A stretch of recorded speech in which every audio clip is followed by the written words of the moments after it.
What's up, everybody? This is your boy Cool Todd coming right back at you. This is the comic book hit list. Again, I'm with my homeboy Steve. What's up, my brother Steve? What's going on? And as you can see, we have the extraordinary guest right here, but we're going to wait. Remember, it is this Corona time, so please make sure you guys are being safe. Make sure you continue to wash your hands. Make sure you wear your gloves. Go out only when you need to, and let's keep everybody safe. Remember, like, share, subscribe, leave all the comments down below. We're going to jump right into this thing. I'm going to tell you guys a story before I introduce him, and I know a lot of you out there already know who he is by his face, but I'm going to tell you a crazy story. I was at a convention in LA, Long Beach it was. I was such on a notion of, I got to get these books. I was looking for books to buy in the back issue bin. I was looking for certain signatures. Saw a table, Chuck Patton, zoom, walk right past him. I had not a clue. Get home, relax a little bit. I'm going through the book again, and I was like, Chuck Patton? Look at it, and I literally could have punched myself in the face 50 times. I said, man, if I do this again, it'll never happen again. So you already know this is Chuck Patton. This dude is Emmy award-winning animator, producer, director. He is Justice League, DC, Marvel comic book writer, artist and creator. We can keep going on, man. He's done everything from Teen Titans to Detective to Vigilante. He's created Cadre. He's the Cadre, I should say. He's created. Oh yeah. But you're looking that deep, huh? You gotta go there. Okay. Black Owl. Did you say Vixen yet? Well, I haven't said that yet. If you're watching the Flash TV show, which we're going to get into later, he created Vibe. Also, Vixen, if you have watched The Green Arrow. So, ladies and gentlemen, please welcome the absolute positively great Mr. Chuck Patton. Thank you for being with us today. Thank you. That's a hell of an opening. I thought we were going to keep things simple, but no, you had to go and bring up the contract.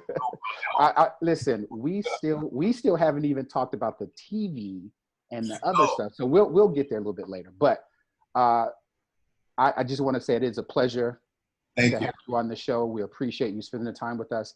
And going back to the first time I saw you, I'm telling you, I literally just Chuck Patton, who is that? And then when I came back, looked at the brochure, went through some research. I don't know if you remember, the next time I saw you was at Anaheim. I probably had a stack of books, right? I got a commission because I was not leaving there without a commission. And I was just like, we talked. And I was just so happy to see another great creator, and I'm going to use the word legend because that's definitely where you fall in the comic book industry. Oh, you're killing me.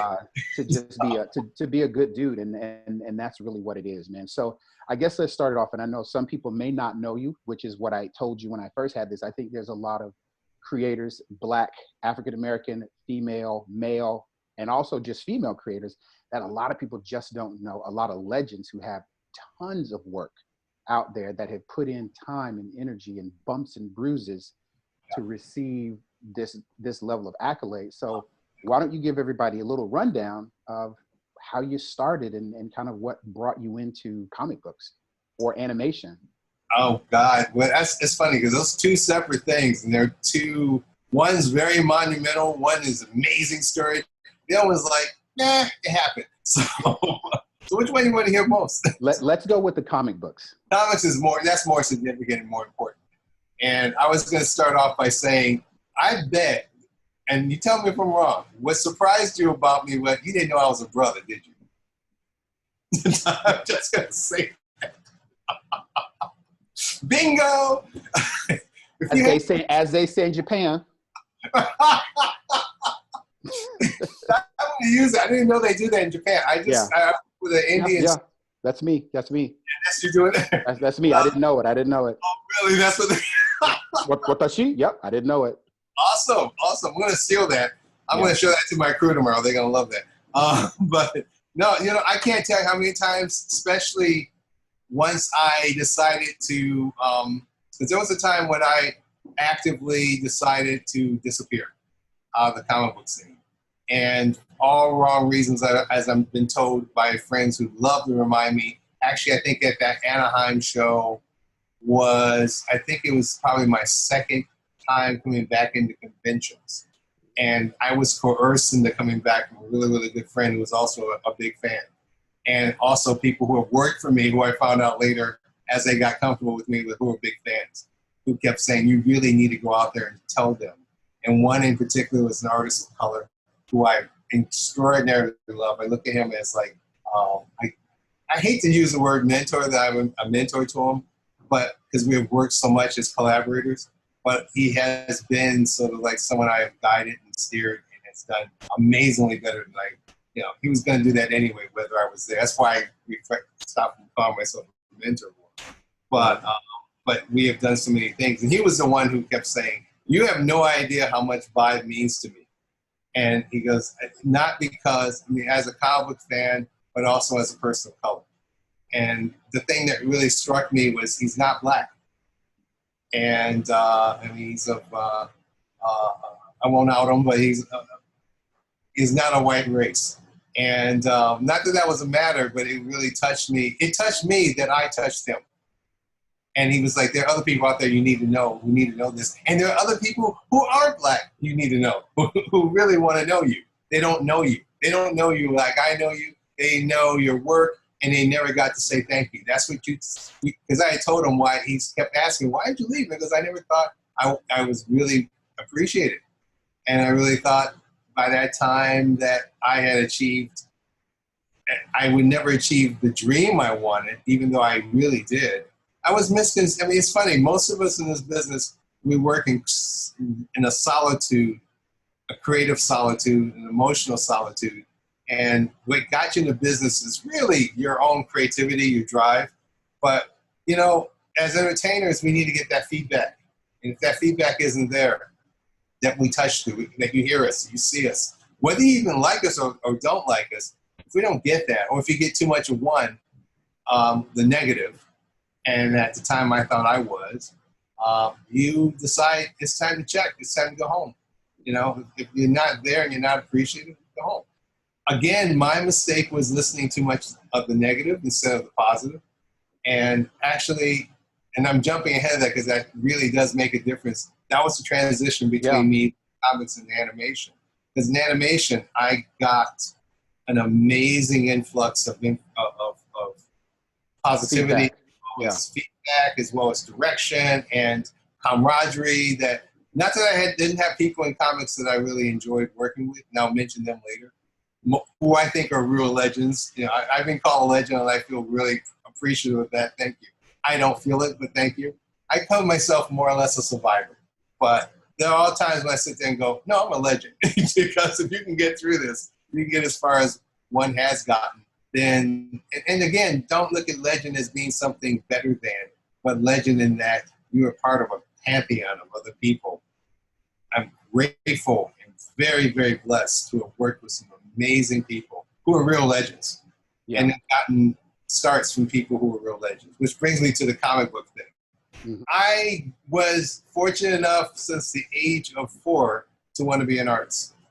And I say 4 because that's honestly as far back. I remember kindergarten, but my parents were like, no, you were a little mess drawing over everything since you were a child. I clearly remember my mom. I thought drawing paper was line paper because anything with lines I would draw on it. So she got me drawing. But this was long, long ago. So first it was, we had paper bags over the house. So I draw on that. Mm-hmm. And I liked that. And then I got line paper because they always had tablets around or something. And then they discovered my folks weren't artistic. So they were like, well, what do we give them? And he goes, well, maybe we should give them real drawing paper. That didn't come until after I got into kindergarten. So construction paper and things like that. But I was drawing like a monster. And I loved comics. I love being now I can say it, but then I didn't know. I just love telling stories visually. So you did mention that you felt like you were underappreciated. And then you did mention that you didn't know I was a brother. Right. There are a few people, and then you mentioned that there's some other people out there who may not look like me who need to know that it was me. that's a piece that I believe has been missing a great deal. That's actually one of the driving forces for wanting to do some of these interviews. Like Everett Jones is on the list. Awesome. Good. Right?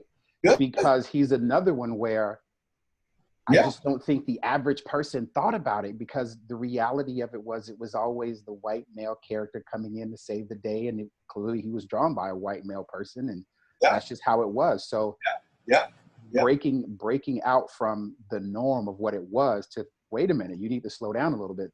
Some of these great comic books that are in your collection was done by this guy right here. It was done by this guy. So we should definitely take time and show that appreciation. And it's interesting that you said that you felt that you weren't appreciated. Was it because you weren't getting feedback only, or was it because you were getting negative feedback? It was weird, because I think about it now. I mean, it's funny. Hindsight is better sight. I remember an old, I will name his name, because he was as much pivotal in helping me as an artist by getting out of the way. And he educated me more than anyone else as an artist, including the person who brought me into the business. And that's Don Heck. And Don Heck, as most people know, at one time, now he's like put on a pedestal as a classic, great artist. But at the time, I remember him being reviled. Even myself used to flinch on some things, but I always respected him. Always respect. I loved growing up. I mean, I loved his Marvel stuff coming in. It's when he got to DC, I didn't realize what he was doing. And then I realized once I got in there, Don was a working professional. He wasn't a prima donna. Don can work and do and draw anything. And he would, and why he worked so much is because editors could bank on, if Don says he's going to do it in 2 days, it's done in a day and a half. If Don says it's going to be completely clean, it's going to be exactly the way he said it. Don sat down, he did a job. Now, whether you liked it or not, and that's a subjective thing, but, it was always done. And it was to the letter, and it never caused trouble. I mean, it's like it was ready to go. Right. He was always ready to go, and he would do his job. And he once told me how, kid, if you're getting work, he was one of the first people who was calling me kid, because I was a kid then. And he was like, kid, you're getting work, and you're steady getting work. That's all that really matters. It doesn't matter if you're getting interviewed, because by that time, Comics Journal was popping up, Amazing Heroes, and everybody's getting, all of a sudden the superstar status started being bandied about. And Don was like, I don't care. Bills are getting paid. Assignments are getting done. I am never without work. And I was too young to realize at the time, although it did get in my head going, hey, he's right. He's always working. He doesn't care if somebody doesn't like his work. He doesn't care if someone's going to go, hey, he drew Wonder Woman funny. He drew this funny. Didn't matter. Don was working. Don was making bank. Yeah. And not bragging about it, but just did his job. So I was able to go to him and talk to him about real artist problems that most artists have. About, hey, what happens, Don? I remember clearly you telling me about getting over the dreaded fear of the white paper, where you are stunned and you don't know what to do. And I'm like, Don, how do you do it? How do you break out of it?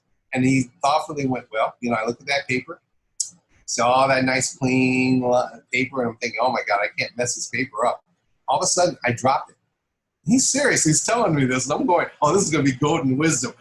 But as he's going, this sounds ridiculous, but he's going on. No, I take the paper and I scrub it under the floor and make it dirty as hell. Look at it and go, it's ready to work. And he draws on it. And he goes, if I don't like it, oh my God, I blew it. Tears it up. Wow. Takes another paper, rub it on the ground, draw it. At first I thought he was BSing me. And then I realized, no, he's right. Because he's doing this over and over. And he's like, you see what I did? Because to me, the paper ain't that important. Paper, used to get stacks of paper at the drop of a hat. DC had, you want a paper, or Marvel, but DC even more so. You want a paper, bang, it's there. Whether you come and get it at the office or they send it to you at home, whether it's the really good stuff or even the cheap stuff, you want paper, you got it. And Don's like, going, that's what it is, it's paper. It ain't great wisdom, it ain't this. It's a means to an end, and you can't let clean white paper scare you. So what was the first creation you put on some clean white paper? Oh, okay. That would go around to how I got the first job. Because there's some people I got to mention. You mentioned Arvell Jones, right? Arvell is one of the people I talked to when I first came out of college and decided to make the walk to make the journey. It wasn't no walk. I was leaving Detroit. And I was told by his good friend, who was really the person who got me started, Keith Pollard. Keith Pollard. He's on the list too. You got to realize something. That man, I owe everything to him. Even to this day, when I try to communicate with him, I don't think he remembers me. But I owe him my life. There's 4 people I owe my life to. He's number 1, my creative life. I put Arvell with him because I think I got more impact from Keith. And Arvell did it as a favor to Keith, and it was really sweet for him to do that, but I always put Keith there. The third person, of course, would be Dick Giordano, all in my life. And then the fourth would be 2 people in one. Okay. And that's Len Wayne and Marv Wolfman. Len Wayne and Marv Wolfman. Which back in the day made sense because Len and Marv are like this. If you talk about one, you got the other. Right. So the first 2 writers who basically walked me in, shook my hand, said, "Welcome to the club. Now here's your assignment." Bam. You know. The 5th person will be Ernie Colon. Okay. And I'll break down how they are later. But now Keith was amazing. Keith, what you went through with me, I went through with Keith, where I saw Keith Pollard's work and loved it. He was an amazing artist, but it blew me away where people would talk about him. You know, thanks to Stan Lee, you know, everybody got a nickname, you know, Swinging Keith Pollard. And no idea he was a brother. Not a single clue, no man. Drawing of him, nothing. And Keith didn't do interviews a lot, so I didn't get his perspective. I mean, I remember, you got to hear from the classic guys. You know, Stranko had his magazine up.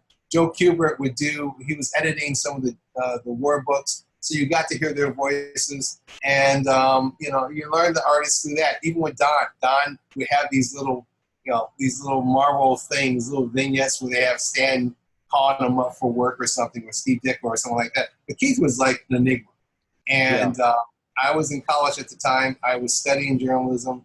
My mom wanted me to be a writer, even though they knew I was an artist most of my life. But in my 2nd year of college, I finally decided I want to be an artist. That's it. I want to be an artist, and not just any artist. I want to be a comic book artist. There was no schools, nothing to teach you that. There were some illustrating schools, illustration courses, not online. This is before online. I'm dating myself. This was like. I was about to say, you did it online when you were younger? No. This is an old man now, kind of trying to keep up, and all of a sudden it was like, no, it's cool. This was all during that thing called snail mail. Right. It was not online, but mail order courses, things like that. But they didn't deal with comic books. They didn't deal with superhero genre. And so you had to learn, as most of us learned, by drawing on our own.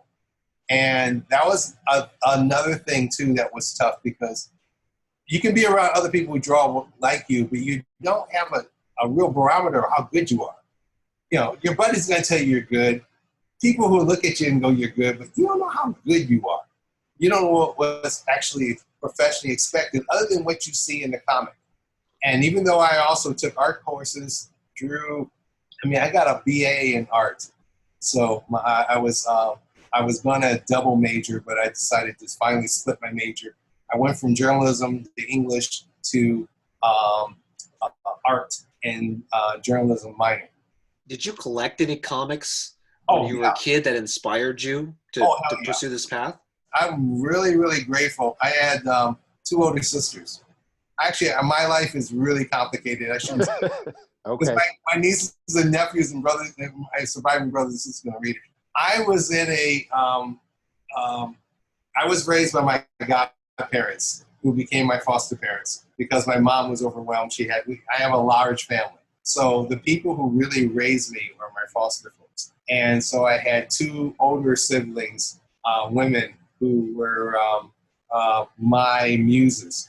They bought every damn comic book. So to answer your question, Steve, there was not a spot in our house that didn't have a comic. Now I think about it, we had to have bought 20 to 30 comics a month. Wow. So you were the popular kid on the block then? Not necessarily. But I was definitely, I can honestly say, well-read. Because, I mean, I was encouraged to read a lot. I always had books, but comic books was not frowned on in my house. Oh, that's Even great. when Paul came after me, my mom, who also was a comic reader, she was kind of like a secret comic book because she read novels, but she had her favorites. And it's funny because her favorites were all the Gold Key books. She loved classic adventure stuff. Tarzan. She taught me to read on Tarzan in Prince Valley. Interesting. My sister, one of my older sisters, loved the romance books and the horror sci-fi, and the other one liked Archie and we had the gambit in the house. And I would clearly remember, of course, being the youngest, would get the hand-me-downs, which drove me nuts. But all the classic heroes, my favorite book was Justice League. DC. I was a DC kid. I'm guessing because you liked the Justice League so much was one of the reasons why you ended up. So that was kind of a dream for you to be at DC doing Justice League. It was totally freaky. I knew in my heart I wanted DC. I just actively went after DC. I tried Marvel was a lot harder to get into. And I was warned by Keith, actually. And because Keith was working at Marvel at the time. In fact, how I found him, it finally kind of got out that he was a brother. But more importantly, it got out that he lived in the Detroit area, which blew my mind because at the time, everybody was in New York. That's all you heard. New York, New York, New York. It was not even, LA wasn't even conceived as a possibility. New York was the publishing capital of the world. And I knew that for me to, from what my research was and reading through fan mails and stuff, because that's how we got it, through these magazines, these fanzines, you got to make the migration. And so when I found out Keith was part of, I again found out the hard way, 5 of the top illustrators came out of Detroit, whether it was Walt Simonson, whether it was Keith, Terry Austin. I know I'm missing some other people. Old age, it's ugly. When it happened. But definitely Keith, definitely Terry Austin, Al Milgram, I think was at one time, maybe. Arvell. And Keith in particular, because I loved his style. I love that. Interesting story. About 3 years ago, Arvell and Keith finally decided to leave Detroit, and they came to a comic book show in San Francisco, which is where I first met them. And they had not left Detroit. Wow. They had not left Detroit. They had not done a comic book show. And I think what they were telling me in some 25, 33 plus years, they had not even been out of Detroit to any comic book show.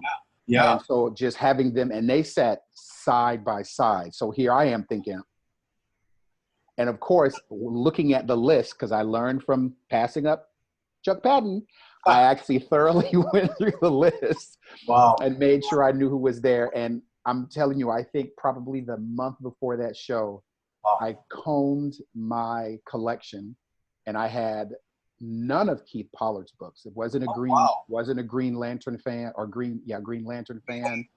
I wasn't. I'm trying to think of something else that I got from this sign. A bunch of different other things. Marvel Comics Presents. But I was a big Misty Knight fan, so I'd already had some of Avril Jones's stuff, right? Yeah. I just started buying, and I bought, and I just got it all signed, paid my little fee to get each book signed, stuck it to the side. My first thought was, when you said something, why is it that they didn't leave for so long? And I'm guessing, and I, trying to maybe putting pieces together, your response is, well, I kind of felt underappreciated, so I left and disappeared from the comic book industry. And maybe that's something that they felt, but I'm hoping to interview both of them as well on this show. So hopefully we'll get some of their insights. And hopefully if we're all 4 of us at a comic book show, I would love to moderate with you 3. That would be an awesome panel.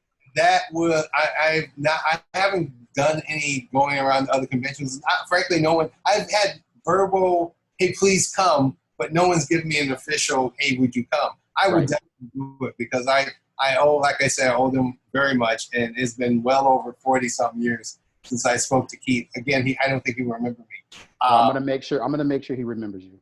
Arvell and I spoke very briefly over on Facebook. That's the best thing about Facebook, to be honest. I know there's a lot of negative shit, it's been wonderful because I got to reconnect with a lot of people, and that's how I connect with my fans, including you, through Facebook. And I just get away from the BS and just treat it for what it is. To me, it's a conduit to communicate, and you know, and I don't even allow negative stuff on my pages. I try to put as much positive as possible. I look at this as an oasis. We need a break. Let's talk some fun stuff. Let's get out of that. Let's get out of our crap. That's a good one. That's a good transition. Talking some fun stuff. What was that? What was the thinking or the feeling you were dealing with when you created Vibe and or Vixen? That's funny you should say that too. I'll get out of this Keith story. Met Keith. Keith invited me to his house. I didn't have a car at the time. I had to take a bus, 2 buses, 3 buses to get to him. And because he lived in the outskirts of Detroit, so like the suburbs. And then he allowed me to stay with him and talk for a couple hours, which was really gracious. Knowing now that he's a working artist, he'll tell you why he got out of comics. And that part of unappreciation didn't always have anything to do with not liked or not enough work. And it became economic, professional. Keith was doing commercial art. Arvell would tell you the same thing. Arvell was actually working for, when I met him, I think he was doing advertising for one of the local television affiliates. And honestly, they were paid better than they were doing in comics. That's an appreciation that most, and to this day, a lot of artists, when I talk to them, younger artists, and they say, you know, hey, how much you make in animation? And when I tell them, oh my God, it goes, yeah. And the sad thing of it is, you're making better than comics, but we're being treated more like a job, as in comics, where sometimes you feel like, am I drawing? I'm getting paid for the hobby, but you're not. The scale is really inadequate. Right. But that's another story. But I know now, Keith and Arvell they would shine a light more on them. But when I met them, that was exactly it. I mean, Arvell wasn't getting the assignments, but he was getting work on television, doing graphics and stuff. Keith was doing graphics as well as drawing comics as well. So to me, to his comics was like, well, you know, I do comics when I feel like doing them, but when I got to put meat on the table and have longevity, I go off and I design an ad or something. So anyway, they'll elaborate more on that. But going back to what you're saying, getting into comics, once I got into, and that's a story by itself. So I don't know if you want to hear that one. Well, we definitely can get that, but yeah, your inspiration behind Vibe and Vixen. My inspiration, well, Vixen was already created. That's what most people don't understand. All I did was redesign her to be a little more, I hate to say with it, but certainly more up to the times. Oh, okay. More cutting edge, a little as edgy as I could bring, because the more I think about it, I was such a rookie then. And I was, again, looking over the shoulder of greater guys, Gil Kane over in the corner, looking over his stuff. You know, while the other great guys would come in and seeing some Kubert stuff. Kubert, about that time, I think, was out doing his schools. But I was looking over the shoulder of other people and also contemporaries. I had met Larry Stroman at a convention and got to be good friends with, go out and dinner and talk work. And Mr. Tribe. Tribe. And then my other friend, Paris Cullens, who is amazing, who must always, I always tell people, you want someone you want to talk some stuff with, you got to talk to Paris. Paris he's a trip. He's an amazing artist, hell of a friend. And the fun part, we were the only young brothers coming in that I saw. And that was cool. Not that was paramount. It was paramount to me, but what I loved about it was I wasn't the only guy with the same dream. And so to go back to how that happened, so by the time I got Justice League, the word came down that they were phasing out. They wanted to take the big guns out of the book. So they wanted to bring in all the alternative guys that I wanted to see who came from the old, and I wanted all the other guys that you didn't see out in the book. I mean, honestly, I wanted Metamorpho. I love Metamorpho. And unfortunately, Mike Barr had picked him to go with Batman. Batman was out the door too. Wonder Woman, Superman, Flash, Green Lantern, all the Star Wars for being. I wanted to hold on to Green Arrow, but by that time, my girl was starting to develop Longbow. The Longbow Hunter, I forgot the name of that series. Right. But that was going more edgy. So it's like, okay, he's out. And if you can't have Black Canary unless you have Green Arrow, so she was out. So we're stuck with Satana, who I liked the Perez version. She was always a hard sell. Elongated Man, actually, I like him a lot more than Plastic Man. To this day, I still do. So we got those stalwarts. Martian Manhunter, got him, loved him. Of course, Aquaman. But we were really having a hard time, like, okay, who to put in? The politics of it was a little tough, too, because we were also, by the time I got Justice League, Jerry Conway had decided to leave the book for a while. He was really kind of burnt out, tired, wanted to move on. And Jerry would tell his own version of it. But yeah, burnout was definitely a part of it. He wrote the book for 20-something years. Yeah. So we were having a very difficult time finding a regular writer for the book. Getting me on there was like, great, we got him. Because Don was moving on to Wonder Woman. He was happy. He got tired of drawing eight characters per book. He'd say, you kids, you're full of beans. That was the other thing. He said, you're so full of beans. You're going to just draw your little ass off. So I did. And I saw after the third book, hell, he's right. It's always 15 characters you got to draw this thing. Yeah.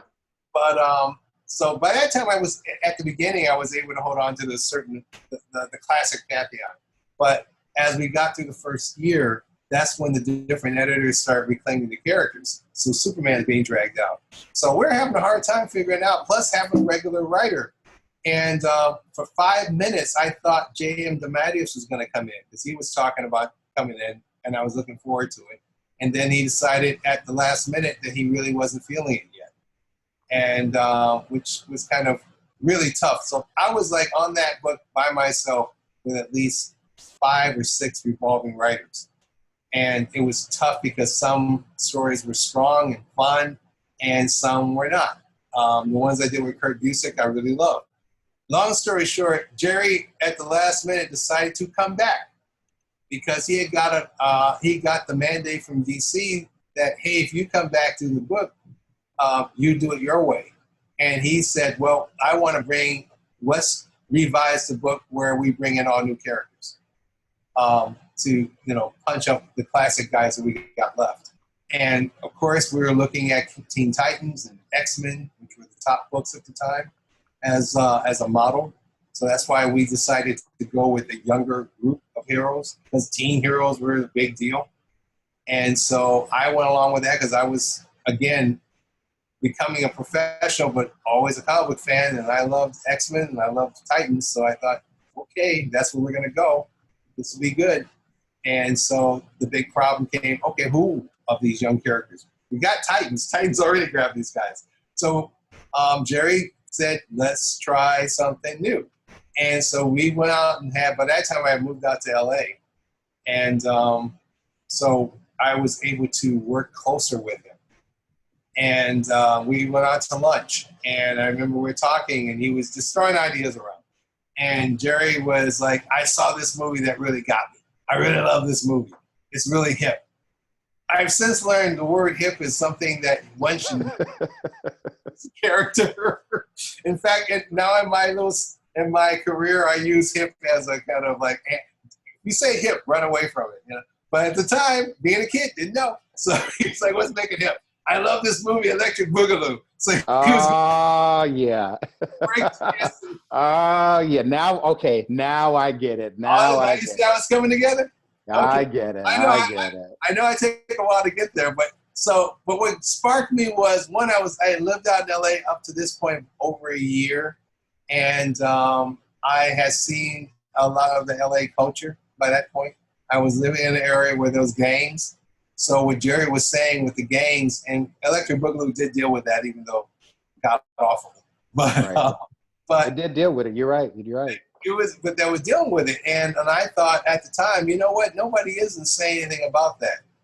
However, I knew about gangs from the Midwest, from Detroit, from New York. I didn't know about how Crips and Bloods. That's a whole different thing. But Jerry was like, no, we can do this. We can do this. So he wanted to make the character a breakdancer. Now, someone asked me once, why didn't you make him black? And I went, honestly, dude, because out here where I was living, I was seeing more Latina kids who needed to have something of representation. And I thought I didn't want to be the guy just have to do a black character because he's just black, which is how I did Dale Gunn eventually. I can get to him. But I thought when Jerry was talking about Electric Boogaloo, and I saw the movie, and yeah, I didn't like it, but I did like what it was representing. Kids love dancing. You know, whether you liked it or not, breakdancing was not going to go away. And I liked that. And so as we were talking, seeing this character, the pop blocking, and Jerry was like, well, we got to give him some power. And he goes, well, it's emotion, his movement, you know? So he's got to use his movement. And also I was a big fan of Kung Fu. And those of us who know Kung Fu know that in a lot of ways, Kung Fu has influenced hip-hop and breakdancing in an oblique way, or at least the other way around. Kung Fu influenced a lot of movements in breakdancing. So I thought, okay, in my head, I kind of wanted to be a martial artist, but Jerry was like, powers. So I went, okay, let's combine the two. He used the movements to do power. And so we were like, well, what's the power? And he goes, well, it's got to be around music. So it's got to like have rhythm. We got to have like maybe vibratory powers. And he said, 5. Short, 5. Okay, 5, you know? And I was going to say, well, isn't there a magazine called? No, 5. He was really rolling it. Jerry was into it. When I had a reunion with him last year, I had to rub that in going, I just love the fact this big white guy was so into this. And I was not hip-hop like that. I'm more of a jazz R&B guy. So it's like him to be pushing this always blew my mind. And I always found that I have, and even to this day, I would tend to go towards something that seems more of a challenge than the easy. Easy would have been coming up with a black superhero who would have been, I did one black, I like Black Lightning a lot, but again, Black Lightning was grabbed for the outsiders. So all the guys that I would have really normally wanted to go towards was grabbed. So I wanted, when this challenge came, let's create a solid Latino character with powers that can relate from the street. That made sense to me. And I wanted to be that guy to give that statement. Unfortunately, it didn't come out the way we liked. I liked. Jerry eventually didn't like it, but he was the writer, so I give the blame where it goes. I tried to give him a visual look that I struggled with because after a while, I just wasn't loving the character. You know, he was too much cliche. I didn't see the power. And as an old school comic book guy, I needed a hero. What I liked about Metamorpho, what I liked about Black Lightning was they were clearly heroes. And with Vibe, I this idea, yeah, you start off as a rebel, but I wanted him to start being a hero. And that's where it was hard to see that transition. So maybe Jerry had it in his head, but as I was drawing it, I wasn't seeing it getting there. But be it as it may, I created him because I wanted him to represent. Simple as that. That's a great story. So I've watched the Flash show, and I've watched how Vibe has transcended on Flash. He did not start out as a hero. He did not start out as someone who is initially a hero. There was a buildup. Did you have any insight or say or productive credit on with the creation of Vibe in the TV show? How did that play out in your career? Or maybe you didn't have any part of it at all, but. Well, it's funny. I had an introvert part. The only thing I did was, I like to call myself, I was one of the soldiers that found Captain America. You know how Captain America was supposed to be frozen in the ice? Well, the Avengers found him, but in the movie it was these guys, you know, kind of messing around. So that's Vibe Revival is because of that. But it was really, all I really did was inspire the person who really did save Vibe, and you have to give him total credit. It's Jeff Jones. Okay. Jeff Johns saved Vibe. Merely because, I'm going to try to make this short. By that time, I'm in animation. I'm working at Warner Brothers. Some of the guys I work with know that I was the Justice League guy. Some others didn't really care. Didn't matter. But I was doing storyboards, and I was working with this young director named Ben Jones. Amazing guy. We always love to point out Canadian because but to me, that's almost like a kinship because coming from Michigan, Canada, and Michigan are almost like we're twins. We know each other very well. Right. Ben was a comic book fan, and Ben loved Vibe. He would always come and bug me about Justice League stories. And I'm like, yeah. And one day he came, we were coming into the end of, I think we were working on The Brave and the Bold, which I loved. That was a great show. And he was like, I've been trying to when I was doing Justice League, we put Vibe in the end of it. And I wasn't watching a lot of the shows we worked on. I didn't work on Justice League, the animated Justice League show. I didn't. Maybe because, again, it was too close to home and nobody asked me, and I just felt it was weird. I didn't want Vibe to be yelled at. And here was Ben saying, no, I wanted to show love. Ben was the first person to let me know how much Vibe touched him and how, you can laugh at one moment, but you loved him. And so Ben said, we're doing these shorts called DC Nation, and we're taking obscure characters and having fun with them, doing them in different styles, different things, because I like you to work with me and do a Vibe short. And it broke my heart.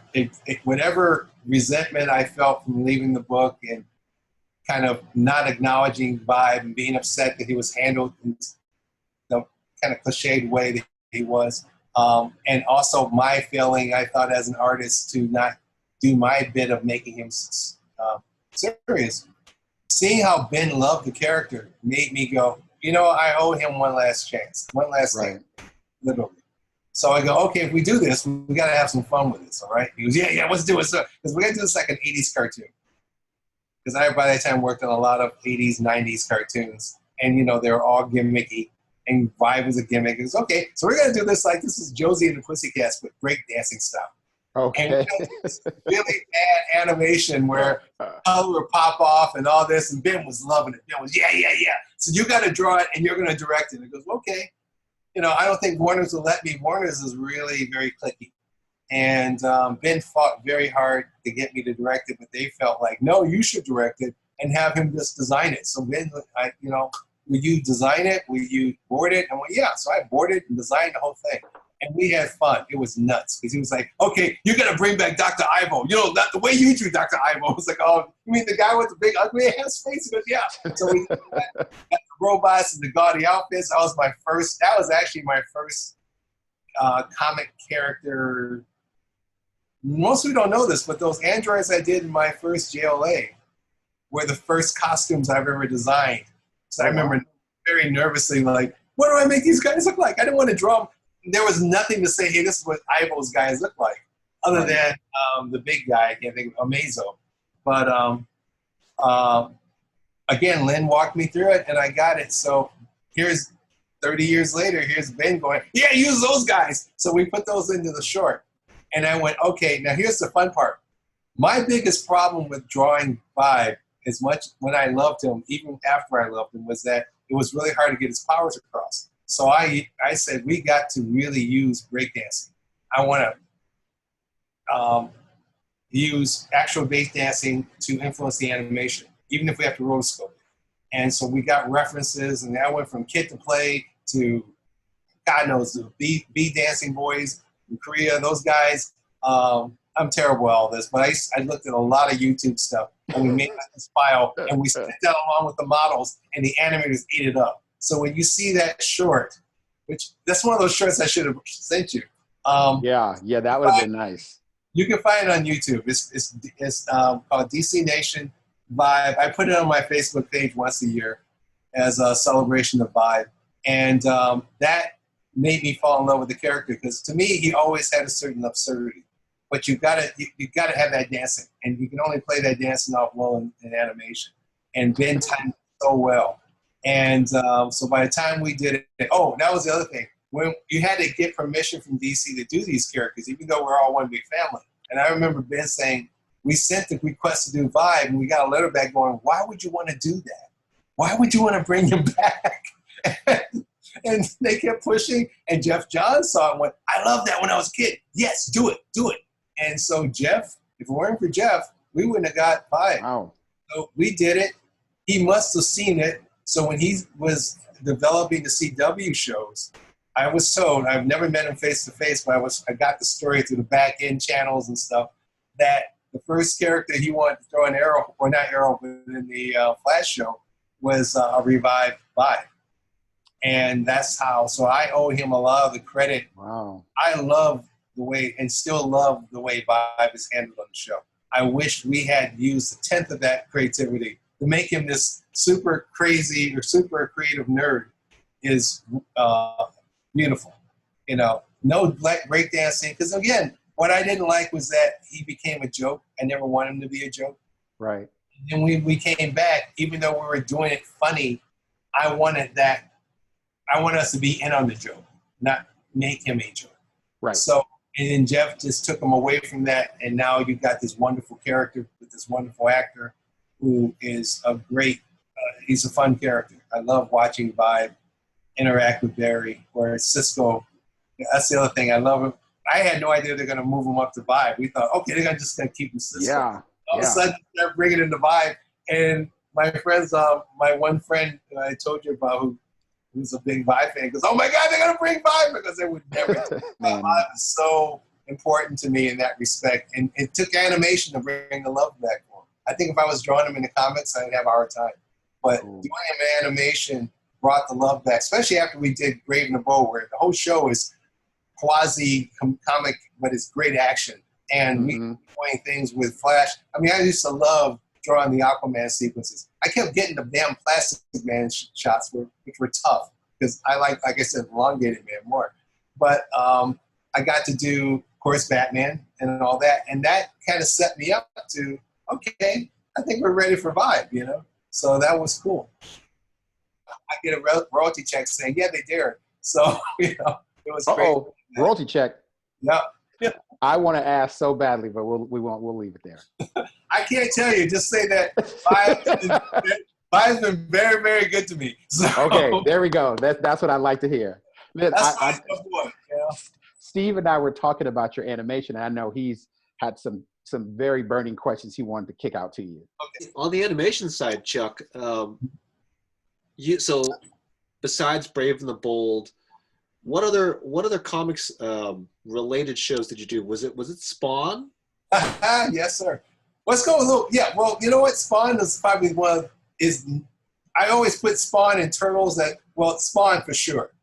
Spawn was the one that really taught me more about animation.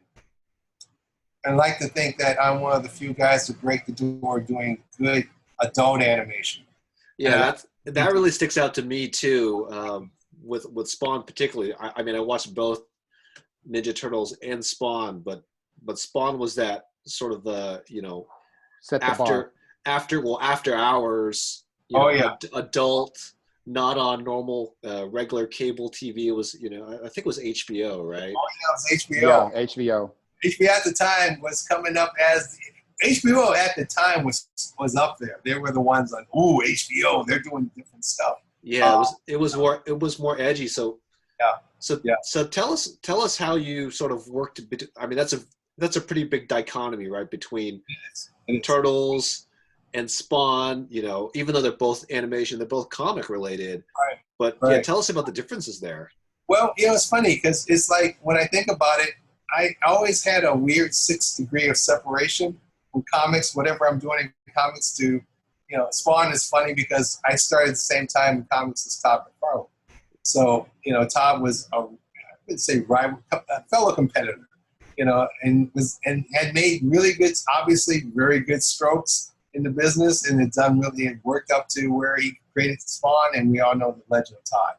And I stayed in the meat and potato side of production, where I have got to create a lot of shows. Put it this way, it's not creative, but develops. Somebody will bring you the idea and then you develop it, which is damn near creating, but you're taking their property and making it big. My biggest step with that taught me a lot was Captain Planet. I was one of the guys who created Captain Planet. So, which most people don't know, but it's like, I did not know. Didn't know that either. Yeah. I kept it quiet because, it wasn't a matter of me keeping it quiet. There was so many chiefs in there, but the creative soup, I was definitely one of the architects. And unfortunately, once it got done, I really kind of wanted to follow it, but I was told because it got really political, other people they wanted to put in charge of it. And the person I was working with, if she had stayed on, I would have probably got on it. She put her assistant on, which I knew was not going to be a good idea. But by that time, another opportunity opened where I was taking care of another property. And it was like, okay, you know, I mean, I wasn't, as much as I love superheroes, and Captain Planet could have been fun. I also saw it was easily going to fall back into the same ghetto I saw a lot of other superhero cartoons, which is bringing me up to Spawn, because I did a lot of shows, from Double Dragon, game development. I did box art. Didn't work on the show, but I was instrumental in keeping Mortal Kombat kind of up and going. That's my jam. I know everybody loves Mortal Kombat. That was a tough one. Mortal Kombat and Double Dragon were, you know, at one time, as you know, were two of the most violent video games, and here they were sold as properties that you had to kind of dumb them down, and so, which was unfortunate, because then it meant, okay, let's be creative and make this fun, and some worked, some didn't. I remember those shows being less violent, if I recall. Very, oh yeah, more.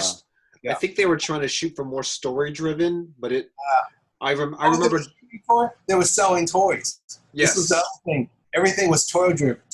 I worked on G.I. Joe too, and that was a real education for me in animation on not only those types of shows, but how commerce determines. I mean, a lot of our stories had nothing to do with the beginning, middle, and end, or character personality. It was about, hey, we want to push Python Patrol now. Hey, we want to bring in a new character. It's all about product, and then you write the story around the product and sneak them in. And it was eye opening.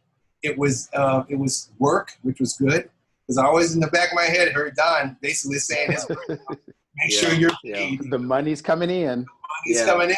But I also heard that the creative part, which was tough, which is you put your heart and soul in these shows, and then you see you put all your creativity up here, and as it's gone over to overseas to work on, you see a lot of the quality start dropping. So you shoot here, and if you're lucky, you'll get here, but most of the time you get this. So it was a lot of that.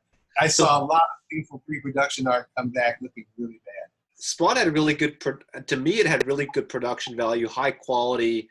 There wasn't to me, it didn't seem like it was that commercial. No. It seemed tighter, but tell us your side. Absolutely. No, you're hitting around the head. Spawn was a change for me, because I worked on so many commercial shows that the opportunity came to work on something like Spawn from a friend of mine who had more experience at it than I did, Frank Parr. Frank was also the creator, director of Gargoyles, as well as a lot of the Marvel Universe. And he was also one of the directors, artists on Batman the Animated Series, which is really the genesis of Spawn, because Eric Mondowski was the co-creator with Bruce Timm on Batman Animated Series. So he was the guy who got Spawn off and running and tried to bring that edgier look. His mandate was, you know, we want to go much more adult than Batman. So I wasn't involved. Frank wasn't brought in at the time. But let's say politics got in the way. But the quality of the show, the direction of the show was the same. But it got really tough by the second season for Eric to continue with the creative person he was working with. So he was leaving, and they wanted someone to keep it going, as well as really make the character kind of grow from where they started, really take advantage of animation. So Frank got in there, and Frank, we knew each other as sort of acquaintances. We had similar friends, we never hung out. And Frank knew of me, and he knew what I've done. And I remember him calling up and saying, hey, how would you like to work with me on this? I need someone who knows, you know, your reputation's always been solid. You never worked on anything like this. I don't want someone's going to come in and try to make it a Hanna-Barbera thing. And he knew that I had been biting at the leash to get away from that kind of stuff. And so Frank introduced me, brought me in to work as a director with him and keeping Spawn going. Because what Eric and those guys did was beautiful, phenomenal job. But it also needed to step up a little further because, like I said, the demands of the creators, including Todd, of where it was going, it was getting much more darker, much more, we needed to kind of, I hate to use, you hear this a lot, make it more anime. We didn't want to make it more anime. We wanted to make it more storytelling. We wanted to bring all the tropes of anime as well as what we knew were best in American animation, which was character, as well as this beautiful film noir backgrounds that we felt was as much character. It's a thing that I have used now in 4 other of my shows. That has, Spawn was the first time when I heard your backgrounds are characters themselves. So there was a lot of experimenting and a lot that taught me that I got out of Spawn that to this day has been the biggest punch in my career as creatively and professionally. We were looking at film. We stopped looking at animation. You know, if we looked at animation, we only looked at certain things. Like I remember bringing in Ninja Scrolls a lot because Todd wanted to play around with, you know, we used to have a mandate. It was black with a splash of color. So we had to figure out where that splash of color is because Todd loved everything dark. But we had to have that color. So I would say how Ninja Scroll walked a fine line with that. And I love that. Love the action. Great book, great show. And again, Spawn was also had his own style. So we had to kind of, again, we wanted to not look at this and go, okay, it's anime. No, we wanted Spawn to be Spawn. Spawn's going to have the style. I like to think we succeeded. I think you absolutely positively succeeded at that. I'll be honest with all Frank. Frank really guided us. It was myself. Another artist director named Brad Rader, who was also a old vet from Batman animated series. Mike Vosberg, who old comic book guy, who's also transitioned from doing storyboards and animation to actually doing movies and live action stuff. So we were all a core group that Frank had came in and brought Spawn to another level. And it opened my eyes up. We realized we're the only guys doing this. And the Marvel movies that came after that, to me, still weren't as gritty and edgy. Because you use that a lot, but we really mean it. Spawn was edgy. And I love it. Yeah, it was crazy edgy. Yeah. You have this huge, larger-than-life enjoyment, love for the industry. So are you just going crazy at the fact that there are no more books being shipped now? No. I was just telling someone recently on this new thing I'm working, which unfortunately I can't tell you more about. But let's put it this way. It's going to be edgy and it's adult. But that's all I can tell you. Okay. How every time in the last 30 years, I keep hearing about the death of this, the death of that. There's no more action-adventure television shows. There's no more action-adventure animation. Comic books are coming dead. And then all of a sudden, all it takes is something to happen, and then we find a new line. What I'm seeing is comics getting back to the basics of doing comics instead of trying to placate a market that would only accept the big 3 or 4. Right. So what I'm seeing is indie comics now standing tall and going, hey, we've always been here. And you've been able to get us despite distribution. You've been always able to get and find us, and stores are now willing to put us in because the big 3 can't deliver the way they're doing. So we got our books. And there's a lot of fun, really, really, really good indie comics out there. Oh, man, yeah. A lot. And I see that happening. And I think if you didn't see them before, it's because your distributors wouldn't let them. We know who they are, and I'm not going to name names. So I'm seeing this great kind of new territory open up. And it took something like the fall or whatever you want to call it of the big guys to get up the fuck out of the way and let these little guys do their thing and bring it back to like indie films. We're getting some really cool stuff out there. I know a couple of friends, and I see their books and going, man, this is cool. This is cool. And they're attracting old guys like me wanting to do it. And that's where I say, great. I'll be honest with you. I really don't have any desire to draw Justice League anymore. I've done it. I'm still always interested in Spawn, but I'm interested in things like Spawn. I'm always interested in, again, edgier things, much more fun things, because that's new territory. New territory is exciting. That's what you said I love. That's what gets me excited is the creative, not the business, but the creative side. That's what's it. So do you think Milestone was edgy? Milestones was edgy. They played in the company playground, which I give them credit for doing. But and this is just my opinion, because I know some of the guys in it, and someone said, well, why weren't you a part of it? Because, well, I wasn't. It's as simple as that. I wasn't, and I wasn't invited. I felt that they weren't edgy enough. They stayed safe with the company instead of like what Larry did with Tribe was amazing. Yeah. And I thought, why aren't we doing more like that? Or why aren't we trying to experiment more with paper? Even with, I mean, when we were doing the Baxter books, there was some fun shit we were doing, color and lines and stuff. I wasn't seeing that. I'm just seeing them doing comics that look like, okay, this looks like the black version of Iron Man. This looks like the black version of Spider-Man.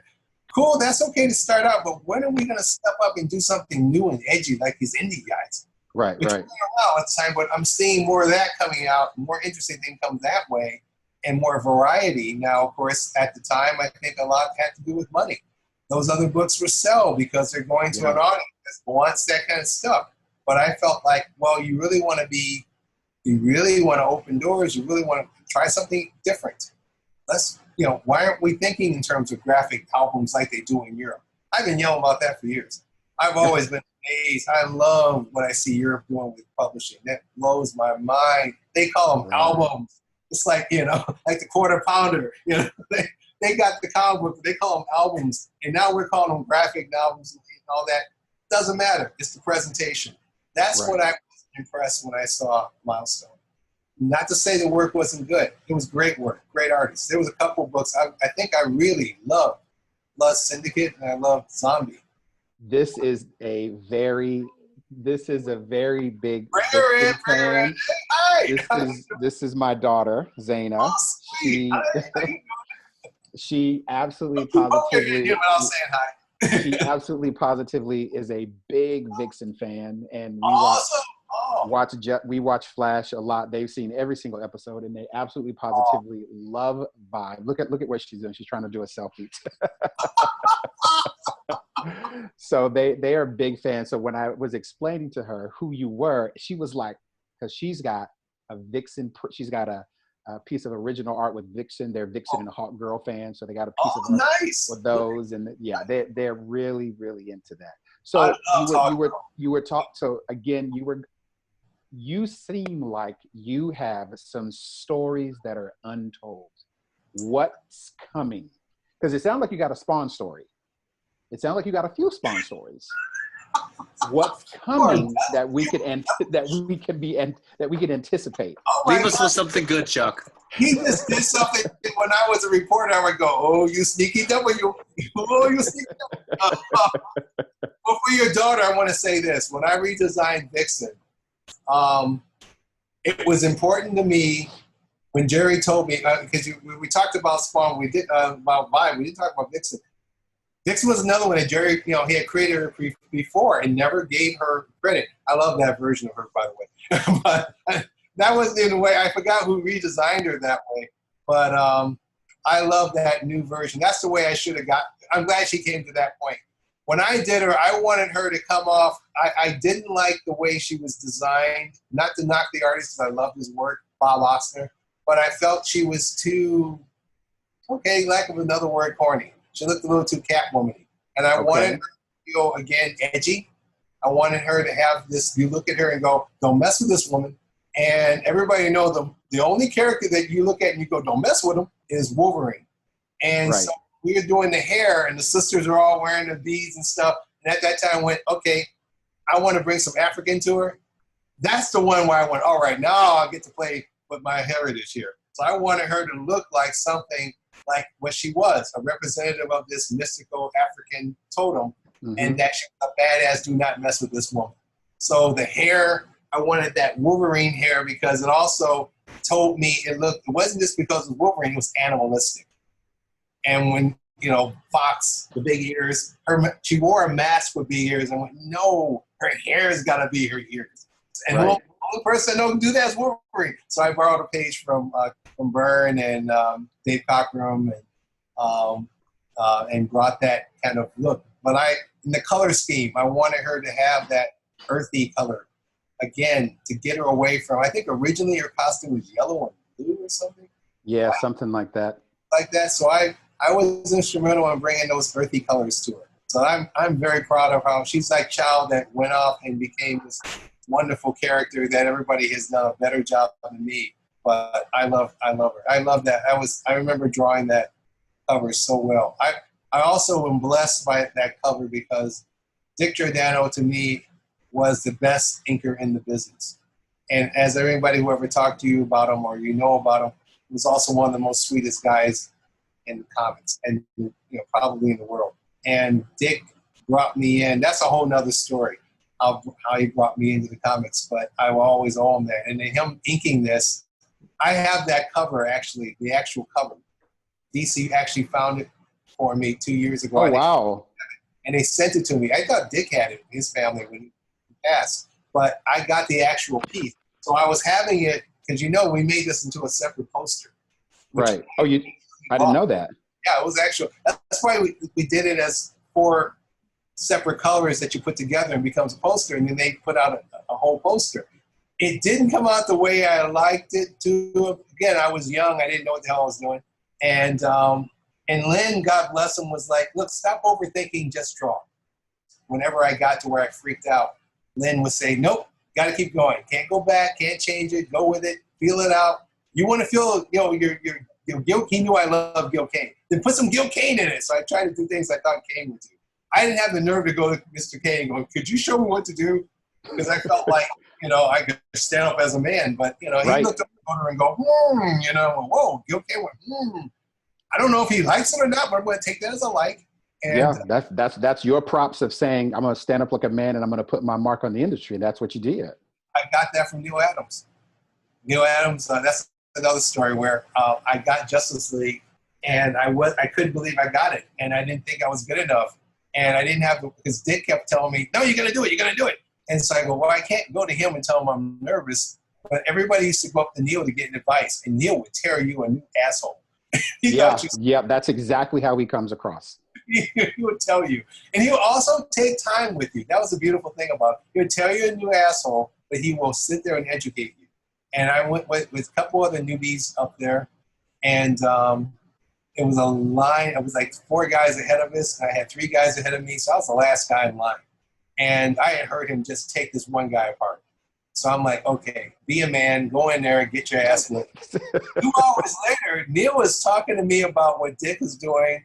He's like, wait a minute, Giordano put you in this book? This is the top book on DC. It goes, well, it was at one time, but am I? And I kept going, am I good? So finally he's like, well, what do you want from me, kid? He goes, well, am I good? He goes, well, Giordano put you in the job, right? Yeah, then you're good. And then he did something I call mental jujitsu. He said, I tell you what, if you don't want to work on this book, why don't you come to continuity and work for me? Now, prior to that, after we were talking about Dick, he was saying, well, Dick's giving you a chance to stand up, be your own man. You should be your own man.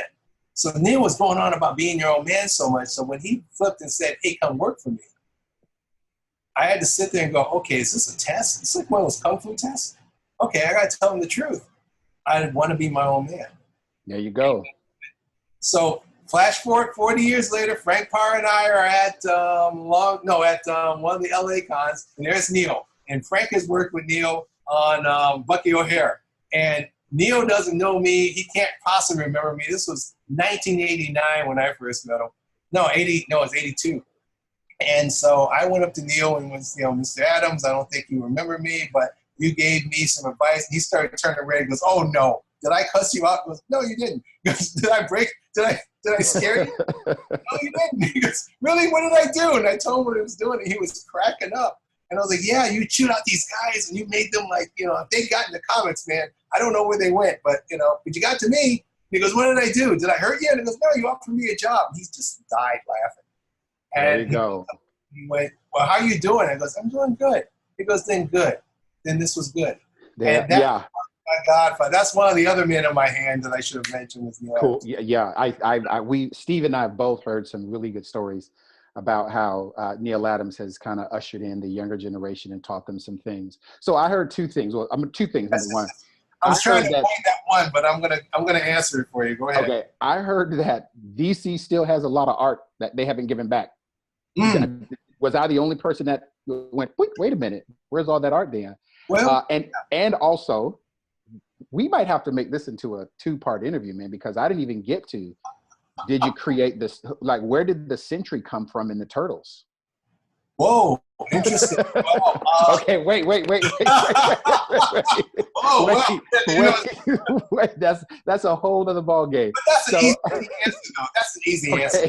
Okay. That's easy. But I won't answer it yet. Because you gave me two. About the art, all I can tell you about the art is that, and this is how it's gone now. In the day, it's been difficult to get the art back to the artists because there's so much art go back and forth. And they also have problems of people either hoarding it or whatever. But nowadays, all I can tell you is that DC has gone above and beyond to make sure everybody gets their work returned to them or returned to the right person. Like that Justice League cover, I have thought it was lost. It was gone. And I thought if Dick had it, he deserved it. Because Dick didn't tell me he was going to ink it. So it blew my mind when he did. And he knew he was my favorite inker.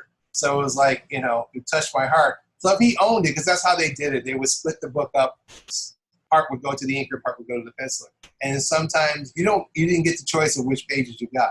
So there are some covers that I should have held on to, put it that way. And but I sold them. And that happens a lot. That's DC, I think, was one. I can't speak for Marvel, but I know DC were the first to really make it a point to return the art back. And if it didn't, somewhere in there, they always got somebody who made it a point to find out what happened. And so when I got that cover, that was a surprise to me. I mean, really, I've not seen that cover in over 20-something years. So getting it was like, wow, somebody really went out of their way. And I didn't think it was in the Giordano family thing because I see a lot of heritage stuff pop up. A lot of collectors would show their stuff on there. Not necessarily to sell, but to show it exists. And so I knew that someone had Dick's pages, and that one wasn't in it. So me getting it back meant somebody really went out of their way to make sure you got it back. Listen, I'm telling you, we can keep going. So is the Sentry really a short story, or can we like make it bigger and more elaborate? It's a short story. I think, well, he was already created by Laird. I mean, he was, I think though, now I'm trying to remember how, I know one thing. By that time, I was determined to put a brother in there because, I was supervising director, so I was Ed Muckamuck. So I'm looking at this, and, I loved the Turtles I did, but I was not a Turtles fan.